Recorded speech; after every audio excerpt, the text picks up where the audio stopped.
नमस्कार मित्रांनो, मी निसर्ग मित्र देविदास थोरात आणि आज सोमवार दिनांक 19 फेब्रुवारी 2025 आणि आता सध्या या ठिकाणी मूर्ती लहान पण कीर्तिमान अशा आदर्श डोंगरगाव मध्ये या ठिकाणी आहेत महादेव मंदिर आहेत। या डोंगरावरती सध्या आम्ही आहेत आणि आता आपल्याला व्हिडिओमध्ये या ठिकाणी पाठीमागे दिसत असतील की अतिशय सुंदर या ठिकाणी तलाव या इंडोनेस कंपनीने या ठिकाणी बनवलेला आहे। त्याचबरोबर या ठिकाणी झाडं आहेत, जवळजवळ हजारो झाडं आहेत। या झाडांना जगवण्यासाठी या ठिकाणी या कंपनीने अतिशय शिस्तबद्ध या ठिकाणी काम केलेलं आहे।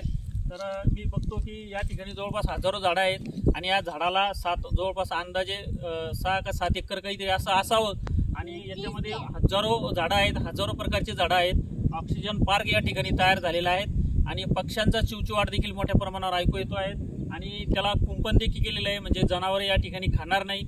आणि अतिशय सुंदर या उन्हाळ्यामध्ये मे महिन्यामध्ये खूप सुंदर आपल्याला या ठिकाणी हिरवळ या ठिकाणी दिसत आहेत आणि ह्या मुख्य रस्त्यावरून जाताना देखील हा हिरवळ जे आहे तरी हे ऑक्सिजन पार्क आपल्याला सुंदर असं दिसतो। पाण्याची टाकी अतिशय मित्रांनो मी स्वतः बघितलं, खूप कौतुक करायला शब्द नाही मित्रांनो, असं या इंडोनेस कंपनीने या ठिकाणी सुंदर काम केलेलं आहे आणि याचं देखभाल संगोपन देखील अतिशय आपल्या मुलाप्रमाणे या ठिकाणी करत आहेत। खरंच कौतुक करण्यासारखं आहे आणि हे जागृत देवस्थान महादेव मंदिर आहेत, इथं देखील या ठिकाणी अतिशय थंड आणि खूप पक्ष्यांचा चिवचिवाट आणि काही प्राणी देखील या परिसरामध्ये वावरतात।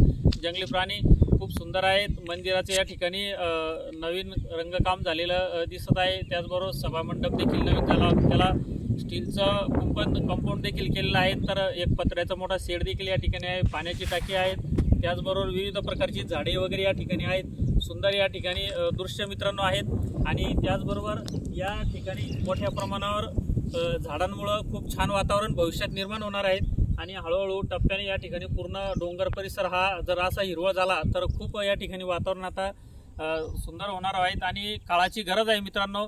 ऑक्सिजन मध्ये आपण कोरोना काळामध्ये या ऑक्सिजन अभावी किती लोकांनी प्राण गमावला आणि ऑक्सिजनमुळे काय होतं हे आपण सगळ्यांनी बघितलं मित्रांनो।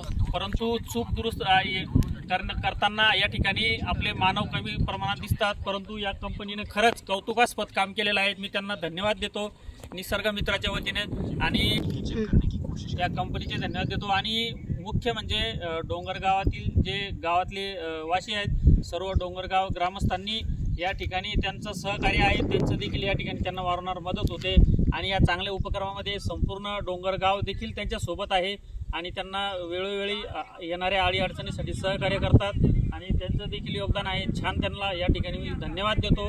धन्यवाद। जय हिंद, जय महाराष्ट्र।